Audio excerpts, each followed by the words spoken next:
بسم اللہ الرحمن الرحیم۔ باب حمل العنزۃ مع الماء فی الاستنجاء۔ یہ باب ہے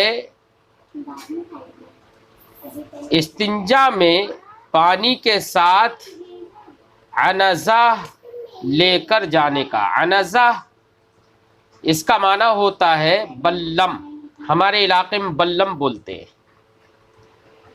بلم کا مطلب یہ ہوتا ہے لاٹھی ہوتی ہے جس کے نچلے سرے پر لوہے کی نوک لگی ہوئی ہوتی ہے، انی لگی ہوئی ہوتی ہے۔ اس کو آسانی سے لوہے کی انی کی وجہ سے اس کو آسانی سے زمین پر گاڑا جا سکتا ہے، اور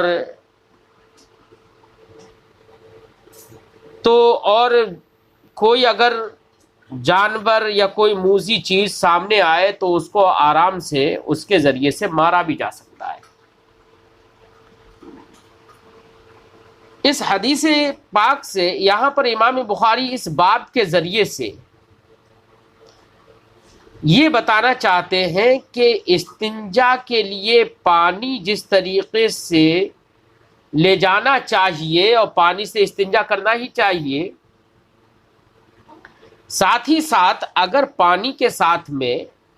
اگر کوئی آدمی، چونکہ سرکار دو عالم صلی اللہ علیہ وسلم کا جو زمانہ تھا اس زمانے میں بیت الخلاء بعد میں گھروں میں ہوئے، لیکن پہلے لوگ استنجا کے لیے میدانوں میں، جنگلوں میں ادھر ادھر جاتے تھے، تو اس وقت میں جانوروں سے محافظت کے لیے جیسے کہ پانی لے جایا جاتا تھا، ویسے ہی جانوروں سے محافظت کے لیے یا موذی چیزوں سے محافظت کے لیے یا دشمنوں سے مقابلہ آرائی کے لیے ساتھ میں بلم بھی لے کر جایا جاتا تھا۔ تو اگر آج کے زمانے میں بھی اگر حالات دیگر ہوں اور ایسے حالات ہوں کہ انسان کو اپنی زندگی کا خطرہ ہو اور اسے جنگل میں جانے کی ضرورت ہو، تو جانوروں سے محافظت کے لیے اور دشمنوں سے محافظت کے لیے اگر بلم، بھالا یا ایسی دھاردار چیز ساتھ میں لے کر جائے تو یہ لے کر جانا اس کے لیے جائز ہے، کیونکہ محافظت مقصود ہے۔ اور بلم اور لاٹھی ہم نے دیکھا تھا بچپن میں کہ جو ہمارے بزرگ اور پرخے ہوتے تھے وہ لوگ جب بھی کھیتوں پر نکلتے تھے تو لاٹھی ساتھ میں لے کر جاتے تھے۔ وہ سب ان کا یہ عمل اسی حدیث پاک کی بنا پر ہے کہ نبی کریم صلی اللہ علیہ وسلم کے لیے صحابی رسول استنجا کے لیے جیسے پانی لے کر ساتھ میں جا رہے تھے، ویسے ہی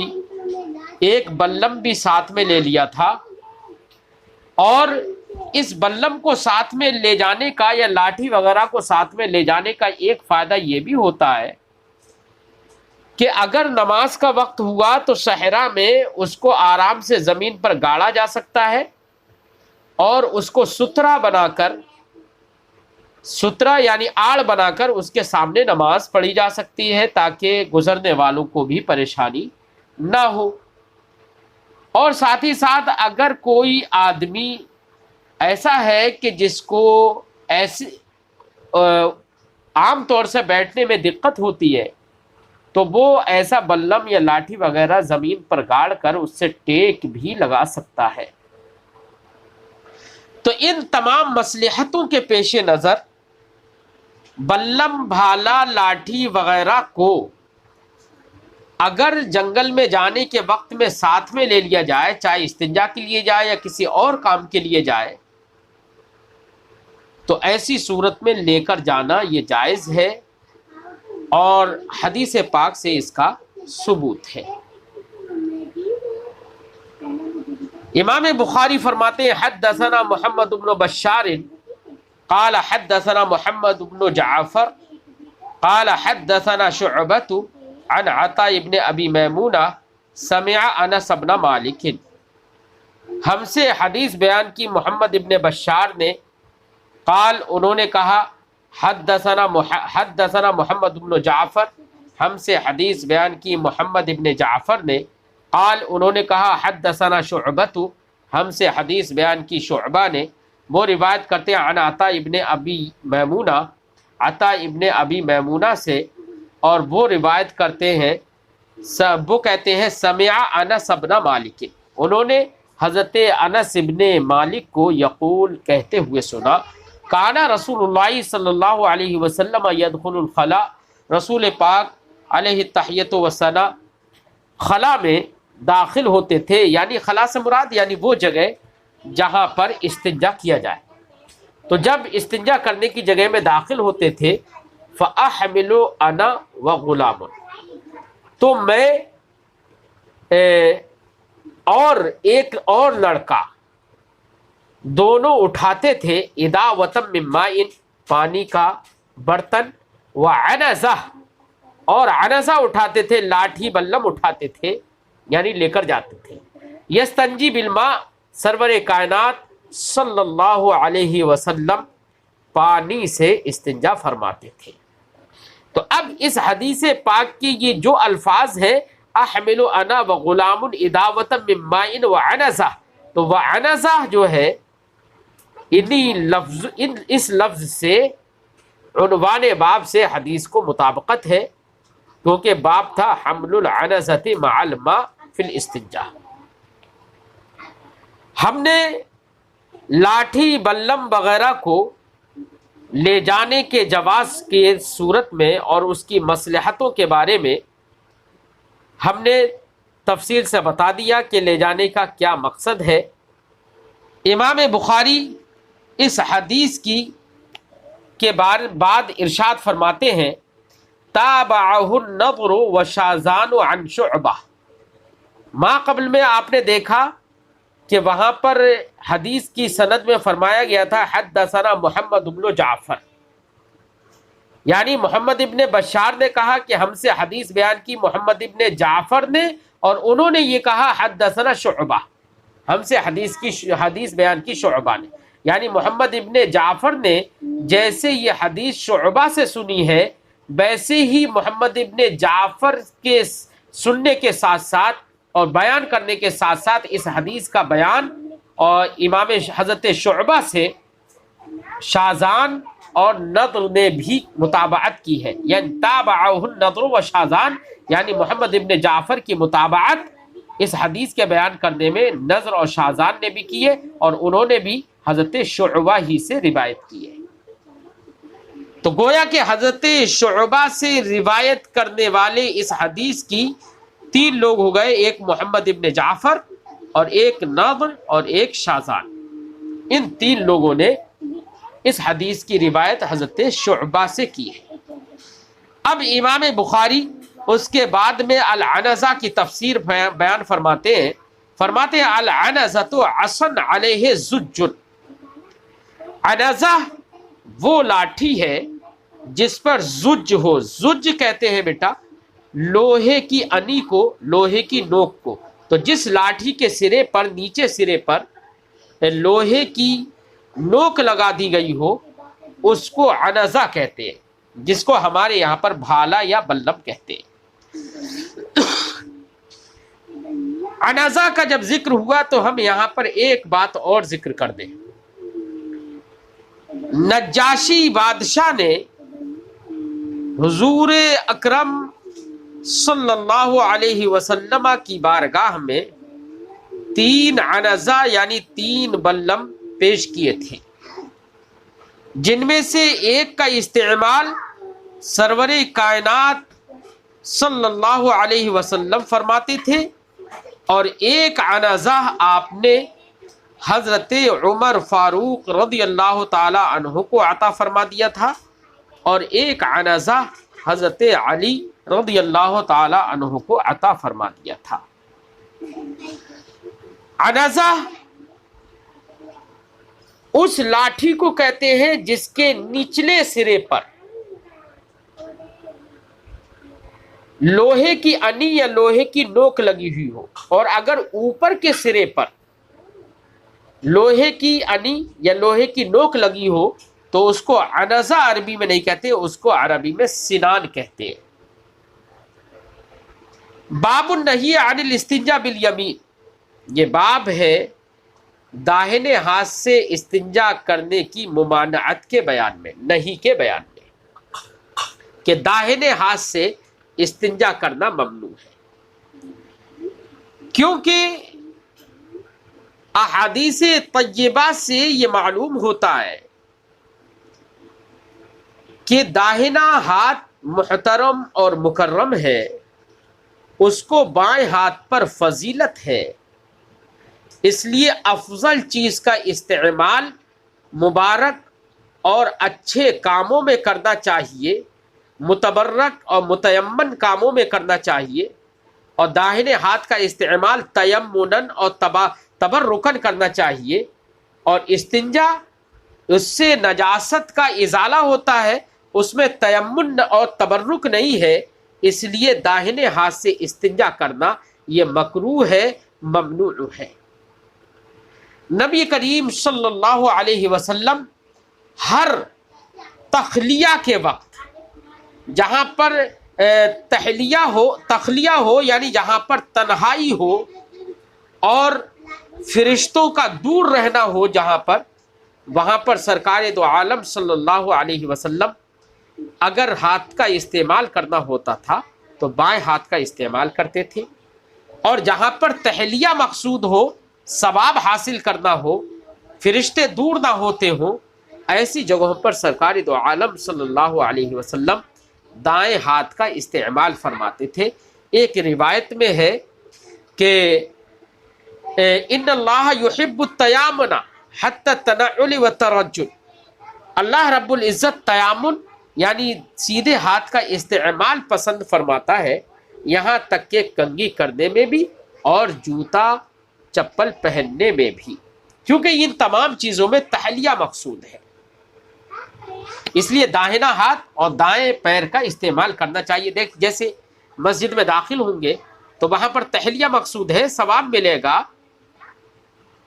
برکتیں حاصل ہوں گی، اب وہاں پر داہنا پیر داخل کرنا چاہیے۔ بہرحال جہاں پر بھی ثواب ملے، تحلیہ مقصود ہو، جو اچھا کام متبرک کام سمجھا جائے، اور وہاں پر ہاتھ کا استعمال کرنا ہو تو پھر داہنے ہاتھ کا استعمال کرے، اور جہاں پر نجاست وغیرہ کا ازالہ کیا جائے، تبرک اور تیمم مقصود نہ ہو، تو وہاں پر بائیں ہاتھ کا استعمال کیا جائے، دائیں ہاتھ کا استعمال کرنا ممنوع اور مکروہ ہے۔ امام بخاری فرماتے حدثنا معاذ بن فضالہ، ہم سے حدیث بیان کی معاذ بن فضالہ نے، قال انہوں نے کہا حدثنا ہشام، ہم سے حدیث بیان کی ہشام نے، هو الدستوائی، ہشام دستوائی یہاں پر مراد ہے،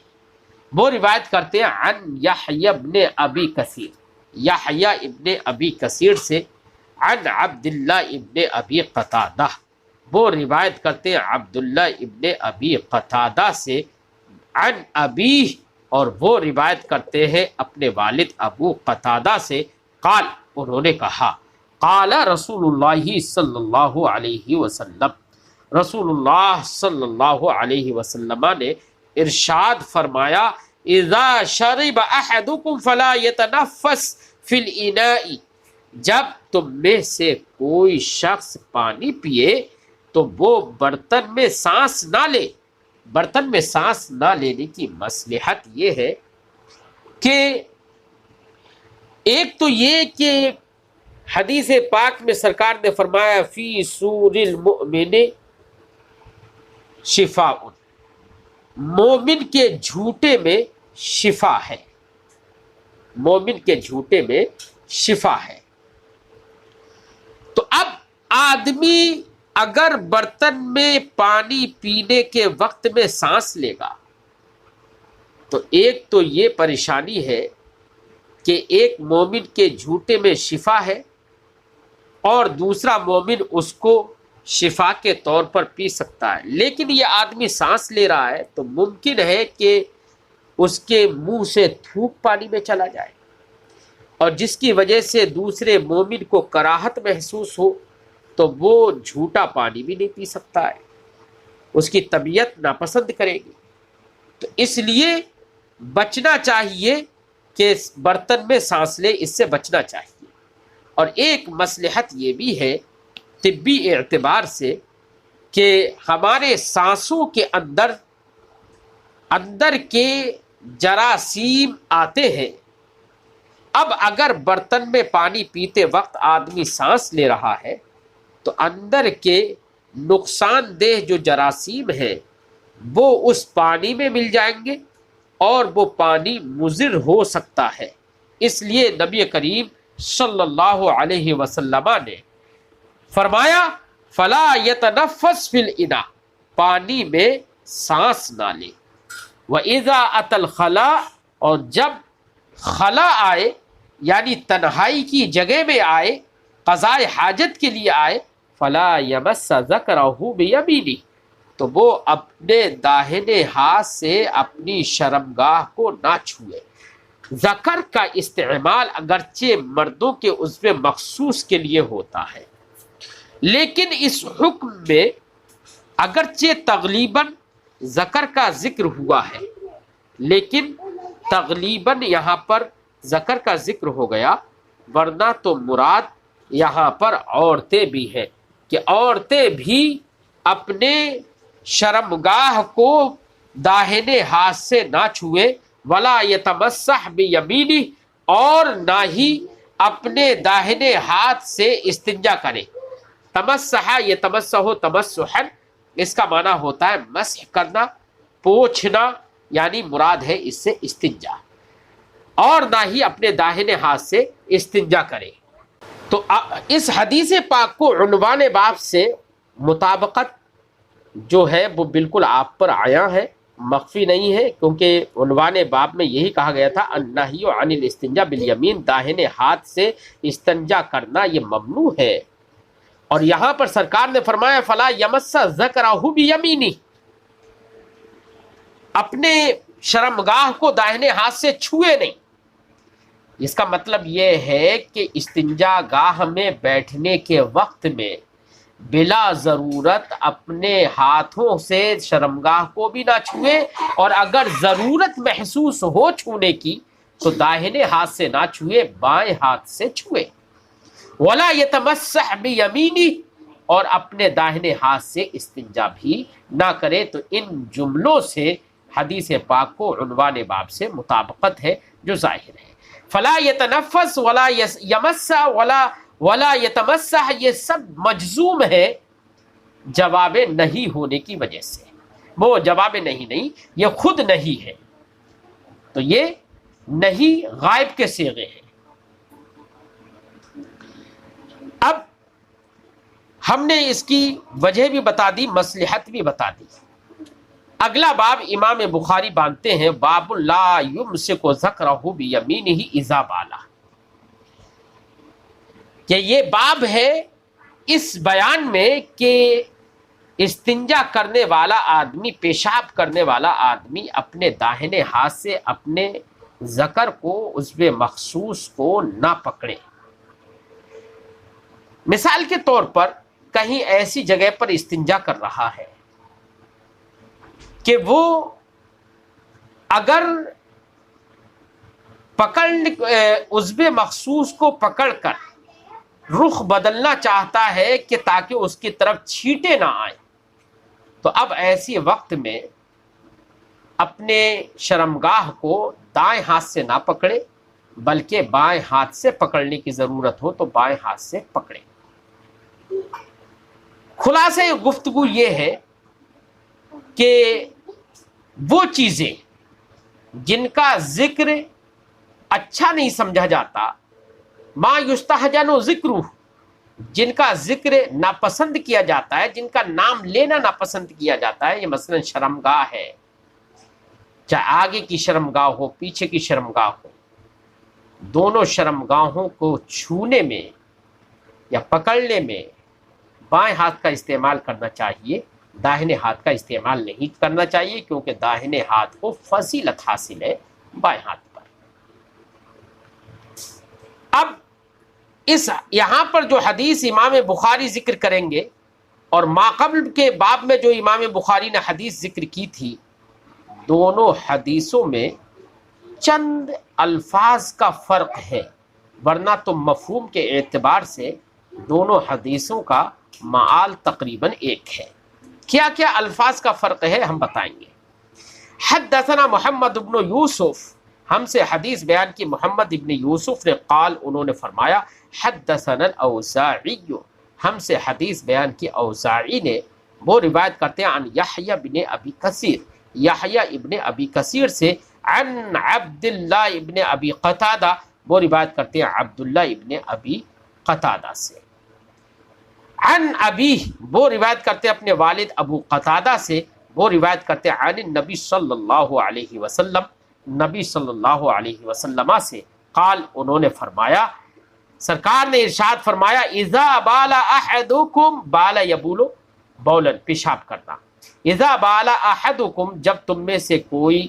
بول کرے، پیشاب کرے، فلا یأخذن ذکرہ بیمینہ، تو وہ اپنے ذکر کو اپنے داہنے ہاتھ سے نہ پکڑے۔ تو یہاں پر یأخذن ہے نا، اس سے پہلی روایت حدیث جو ذکری اس میں ہے فلا یمس ذکرہ بیمینہ، ٹھیک۔ ایسی ما قبل والی حدیث میں تھا ولا یتمسح بیمینہ، اور یہاں پر سرکار نے فرمایا ولا یستنجی بیمینہ، اور اپنے داہنے ہاتھ سے استنجا نہ کرے، یہاں پر لفظ یستنجی ہے۔ ولا یتنفس فی الاناء، اور نہ ہی اپنے برتن میں سانس لے، یعنی پینے کے برتن میں سانس بھی نہ لے۔ بہرحال دونوں حدیثوں کا مفہوم ایک ہی ہے، الفاظ بدلے ہوئے تھے کچھ، وہ الفاظ ہم نے بتائے، تنبیہ کی۔ بہرحال اس حدیث پاک سے یہ معلوم ہوا اپنے شرمگاہ کو داہنے ہاتھ سے نہ پکڑے پیشاب کرنے کے وقت میں۔ کیوں؟ اس لیے کہ پیشاب کرنے کے وقت میں تو اصل مقصود یہاں پر پیشاب کرنے کے وقت ہی خاص کر نہیں ہے، مطلقاً داہنے ہاتھ سے شرمگاہ کو نہ پکڑے نہ چھوئے۔ پیشاب کرنے کے وقت میں ایک خدشہ اور بڑھ جاتا ہے کہ اگر داہنے ہاتھ سے پکڑے گا تو ممکن ہے کہ پیشاب کے چھینٹے داہنے ہاتھ پر لگ جائیں، اور داہنے یہ خدشہ مزید بڑھ جائے گا۔ اس لیے نبی کریم صلی اللہ علیہ وسلم نے ارشاد فرمایا اذا بالا احدکم، یہ مزید خدشہ بڑھ جائے گا اس میں، اس لیے یہاں پر اذا بالا کا خاص کر بیان ہے۔ ورنہ تو ویسے بھی داہنے ہاتھ سے نہیں پکڑنا چاہیے، چاہے استنجا نہیں کرتا ہو تب بھی نہیں پکڑنا چاہیے۔ اگلا باب امام بخاری نے باندھا باب الاستنجاء بالحجارہ، یہ باب ہے پتھروں سے استنجا کرنے کے بیان میں۔ پتھروں سے استنجا کرنا یہ جائز ہے، مباح ہے، بلکہ پانی اور پتھر دونوں کا استعمال کرنا تو افضل ہے۔ اہل سنت و جماعت کے جمہور محققین کا یہی فرمان ہے۔ اس کے برخلاف کچھ لوگوں نے یہ کہا کہ پانی سے استنجا کرنا ہی واجب ہے، ڈھیلا پتھر سے استنجا کرنا جائز نہیں ہے۔ امام بخاری علیہ الرحمت والرضوان یہ باب باندھ کر ان لوگوں کا رد کرنا چاہتے ہیں جو لوگ یہ کہتے ہیں کہ پانی ہی سے استنجا کرنا واجب ہے اور ڈھیلا پتھر سے استنجا کرنا جائز نہیں ہے، اور حدیث سے اس کو ثابت کرتے ہیں، حدیث اس پر لے کر آتے ہیں۔ اچھا، استنجا نام کس چیز کا ہے اسی پر ذرا غور کر لیا جائے۔ استنجا کہتے ہیں ازالہ نجاست کرنے کو، تو ہر وہ پاک غیر محترم چیز جس کے استعمال سے ضرر نہ ہو، طبی ضرر بھی نہ ہو، تو ہر ایسی چیز سے ازالہ نجاست اگر ہو سکتا ہو تو ازالہ نجاست کرنے میں کوئی حرج نہیں ہے، لہذا پتھر ہوں ڈھیلا ہوں ان سے بھی ازالہ نجاست ہو جائے گا، لہذا ازالہ نجاست کرنے میں کوئی حرج نہیں ہے، مباح ہے، جائز ہے۔ اور نبی کریم صلی اللہ علیہ وسلم نے پتھروں کا استعمال بھی فرمایا، اور اس سے پہلے میں نے ذکر کیا تھا کہ اہل قباء کی تعریف اللہ نے بیان فرمائی اس بات پر کہ وہ ڈھیلوں سے استنجا کرنے کے بعد پانی سے بھی استنجا کرتے تھے، لیکن ڈھیلوں سے استنجا کرنے کے بعد پانی سے استنجا کرنے کی وجہ سے ان کے مدح فرمائی، یعنی دونوں کو جمع کرنے کی وجہ سے ان کی مدح فرمائی اللہ نے۔ تو اگر ڈھیلوں سے پتھروں سے استنجا کرنا جائز نہیں ہوتا تو اللہ رب العزت مدح نہ فرماتا۔ بہرحال امام بخاری اس باب کو ان لوگوں کی تردید میں لے کر آتے ہیں جو لوگ کہتے ہیں کہ پتھروں سے استنجا کرنا جائز نہیں ہے۔ فرماتے ہیں حدثنا احمد بن محمد المکی، ہم سے حدیث بیان کی احمد ابن محمد مکی نے، قال انہوں نے کہا حدثنا عمرو بن یحیی بن سعید بن عمرو المکی، ہم سے حدیث بیان کی عمرو ابن یحیی ابن سعید ابن عمرو مکی نے، عن جدہ، اور عمرو ابن یحیی بن سعید بن عمرو یہ روایت کرتے ہیں اپنے دادا سعید ابن عمرو سے، عن ابی، وہ روایت کرتے ہیں عن ابی ہریرہ، حضرت ابو ہریرہ سے، قال انہوں نے کہا اتبعت، حضرت ابو ہریرہ نے فرمایا اتبعت النبی صلی اللہ علیہ وسلم، میں نبی کریم صلی اللہ علیہ وسلم کے پیچھے پیچھے چلا، وخرج لحاجتی، اور سرکار اپنے قضاء حاجت کے لیے نکلے تھے، میں سرکار کے پیچھے ہو لیا، فکان لا یلتفت، تو سرکار ادھر ادھر نہیں دیکھتے تھے، یعنی جب سرکار چلتے تھے تو نہ دائیں دیکھتے نہ بائیں دیکھتے نہ پیچھے مڑ کر دیکھتے، فکان لا یلتفت، تو وہ سرکار پیچھے مڑ کر نہیں دیکھتے تھے، فدنوت منہ، تو سرکار سے قریب میں ہو گیا، دنا یدنو دنون، اس کا معنی ہوتا ہے قریب ہونا، فدنوت منہ، تو سرکار سے میں قریب ہو گیا، فقال، تو سرکار نے ارشاد فرمایا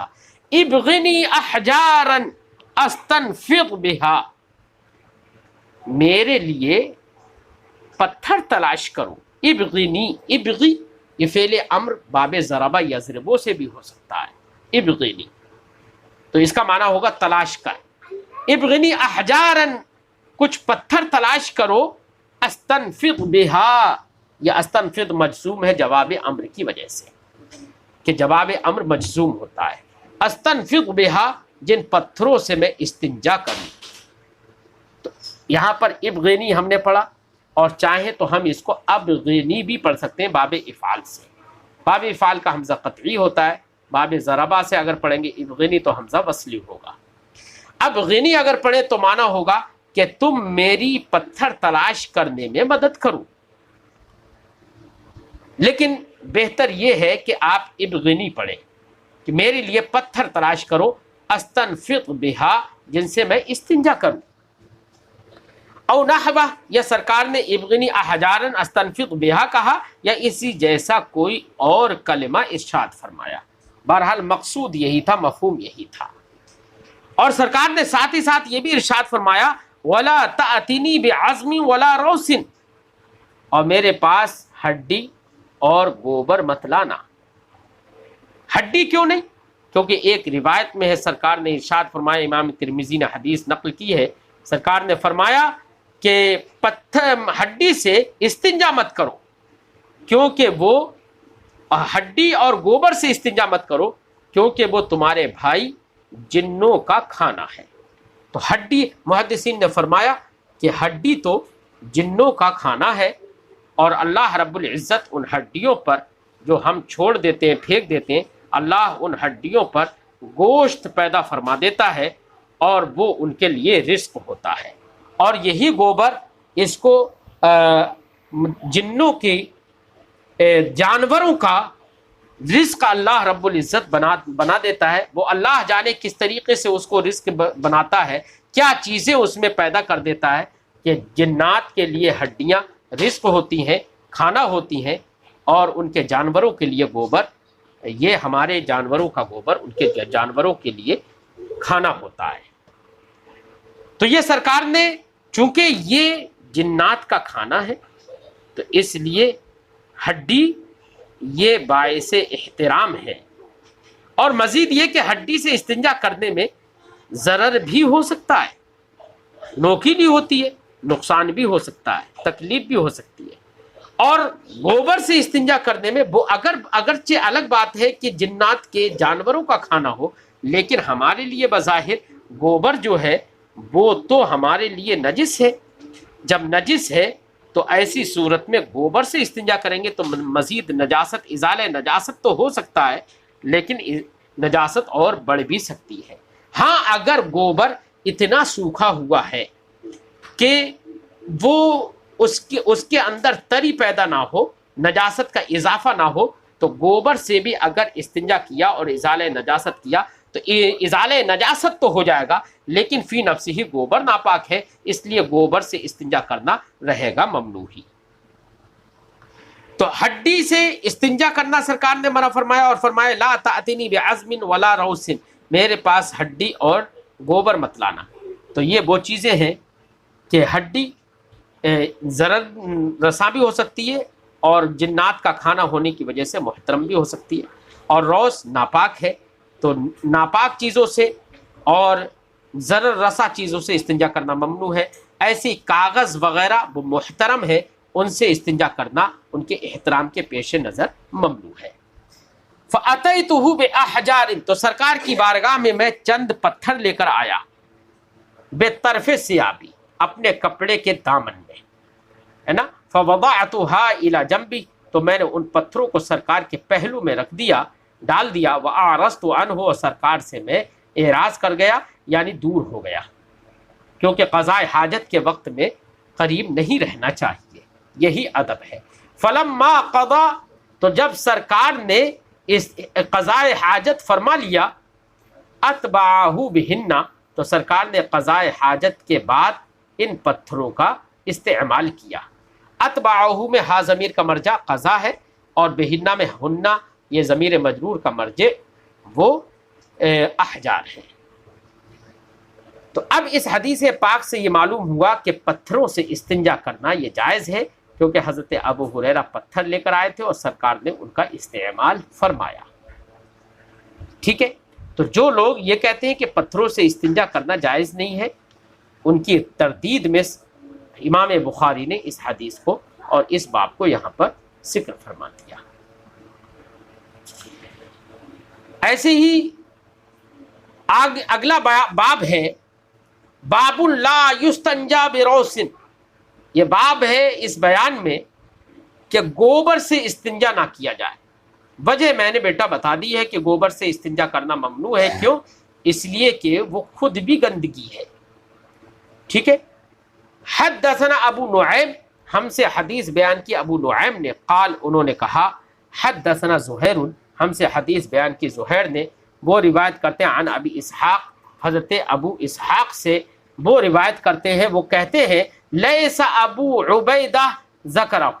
ابو عبیدہ نے اس حدیث کو ذکر نہیں کیا، یعنی ابو عبیدہ نے سے میں نے یہ حدیث نہیں سنی ہے، ولیکن عبد الرحمن بن الاسود عن ابی، لیکن عبد الرحمن ابن اسود نے اپنے والد اسود سے روایت کی ہے، انہو سمع عبداللہ، کہ انہوں نے حضرت عبداللہ ابن مسعود کو سنا، یقول کہتے ہوئے وہ فرماتے ہیں، اتن نبی صلی اللہ علیہ وسلم الغائطہ، کہ سرور کائنات فخر موجودات صلی اللہ علیہ وسلم غائط یعنی پخانے کے لیے، براز کے لیے تشریف لے گئے، فامرنی، تو مجھے حکم دیا، ان آتی ہو بثلاثت احجار، کہ میں 3 پتھر سرکار کی بارگاہ میں لے کر آؤں، فوجدت حجرین، تو حضرت عبداللہ ابن مسعود فرماتے ہیں میں نے 2 پتھر پائے، 2 پتھر مجھے ملے، والتمست الثالثہ، اور تیسرا پتھر میں نے تلاش کیا، فلم اجدہ، تو میں نے تیسرا پتھر نہیں پایا، فاخذت روثۃ، تو میں نے گوبر کی کنڈی میں نے اٹھائی، فاتیتہ بہا، تو اس کنڈی کو میں سرکار کی بارگاہ میں لے کر آیا، فاخذ الحجرین، تو سرکار نے دونوں پتھر تو لے لیے، والقى الروثۃ، اور وہ گوبر کی کنڈی سرکار نے پھینک دی، ڈال دی، وقال، اور سرکار نے ارشاد فرمایا، ھذا رکس، یہ نجس ہے، یہ نجس ہے، تو دیکھیے گوبر سے استنجا سرکار نے نہیں فرمایا، اس سے پتہ چلا دو ہی پتھروں سے استنجا فرما لیا۔ اس دو پتھروں سے استنجا کر لینا، اس سے ایک بات تو یہ بھی سمجھ میں آئی، اس حدیث سے ایک بات تو یہ بھی سمجھ میں آئی کہ گوبر سے استنجا کرنا ممنوع ہے۔ دوسری ایک بات یہ بھی سمجھ میں آئی کہ 3 پتھروں کا استعمال کرنا ہی ضروری اور واجب نہیں ہے۔ جب ایک پتھر کا استعمال واجب نہیں تو 3 کا استعمال کیوں واجب ہو، ہے نا؟ تو جو لوگ یہ کہتے ہیں کہ 3 پتھروں کا استعمال کرنا ہی ضروری ہے، اس حدیث پاک سے ان لوگوں کی بھی تردید ہو جاتی ہے، ٹھیک ہے۔ ساتھ ہی ساتھ 2 پتھروں کا سرکار نے استعمال کیا، لہذا پتھروں کے سلسلے میں ہمارے فقہا نے یہ فرمایا پتھر اور ڈھیلے کے سلسلے میں 3 کا استعمال یہ بہتر ہے، لیکن 3 کے لیے عدداً 3 ہونا ضروری نہیں ہے۔ ایک ہی پتھر یا ایک ہی ڈھیلا ایسا ہے جس کے 3 حصے ہیں، بلکہ 3 جس کے اندر نوکیں ہیں، تو ایک نوک سے پہلے استعمال کرے، دوسری سے استعمال کرے، یا یہ کہہ لو جو مثلث شکل کا ہے تو اگر ایک زاویہ سے پہلے اس صفائی کری، پھر دوسرے زاویہ سے صفائی کی، پھر تیسرے زاویہ سے صفائی کی، ڈھیلا ایک ہی ہے، عدد میں تو ایک ہی ہے، لیکن 3 طرح سے اس کے ذریعے سے صفائی ہو جائے گی، تو یہ بھی 3 پتھروں کے حکم میں ہے۔ مقصود ہے ازالہ نجاست۔ اگر ازالہ نجاست ایک پتھر سے بھی ہو گیا، ایک بار صفائی کرنے سے بھی ہو گیا، تو ایک بار صفائی کرنا ہی کافی ہے، اور اگر 2 بار یا 3 بار کی ضرورت ہو تو 2 یا 3 بار کرے، 3 بار کرنا یہ بہتر ہے۔ سمجھ میں بات آئی بیٹا؟ امام بخاری علیہ رحمت و رضوان آگے ارشاد فرماتے ہیں، وقال ابراہیم ابن یوسف، ابراہیم ابن یوسف نے کہا، عن ابی، وہ روایت کرتے اپنے والد یوسف سے، وہ روایت کرتے عن ابی اسحاق، ابو اسحاق سے، حدثنی عبد الرحمن، یہی حدیث مجھ سے عبد الرحمن نے بیان فرمائی ہے۔ اب امام بخاری نے یہاں پر یہ تعلیقاً ذکر کیا اور یہ دوسری سند ذکر کی۔ اس تعلیق سے امام بخاری علیہ رحمہ کا مقصود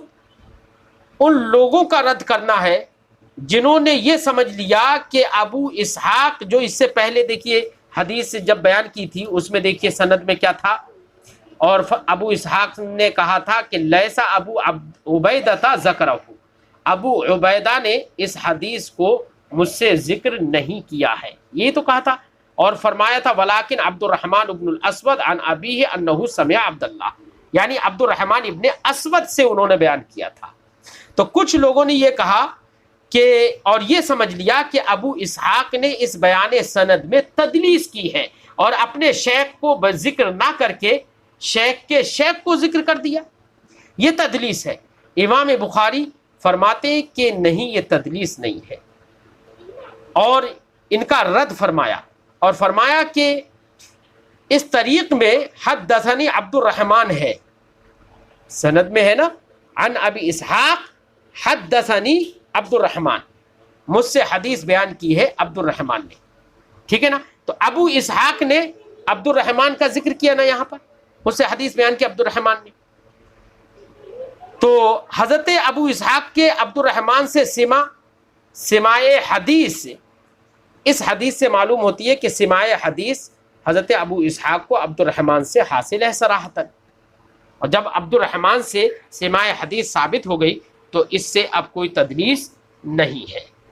کیوں؟ اس لیے کہ شیخ کو نہیں چھوڑا، بلکہ براہ راست عبد الرحمن سے ہی ابو اسحاق نے، یعنی شیخ کے شیخ سے ہی یہ حدیث سنی ہے۔ تو اب یہاں پر یہ کہنا کہ عبد الرحمن نے اپنے شیخ کو چھوڑ کر شیخ کے شیخ عبد الرحمن کو ذکر کیا ابو اسحاق نے، یہ کہنا صحیح نہیں ہوگا، بلکہ ابو اسحاق نے اپنے شیخ کے شیخ عبد الرحمن سے بھی یہ حدیث سنی ہے، تو یہ تدلیس نہیں ہے۔ تدلیس تو اس صورت میں ہوتی جبکہ حدیث کو اپنے شیخ سے سنا ہوتا اور شیخ نے اپنے شیخ سے سنا ہوتا، پھر یہ کہتے اپنے شیخ کا ذکر نہ کر کے اپنے شیخ کے شیخ کا ذکر کرتے تو تدلیس ہوتی. یہاں تو براہ راست شیخ کے شیخ سے انہوں نے حدیث سنی ہے تو یہ تدلیس نہیں ہے. اس بات پر تنبیہ کرنے کے لیے امام بخاری نے یہ ذکر کیا اور فرمایا وقال ابراہیم بن یوسف عن ابی اسحاق حدثنی عبد الرحمن.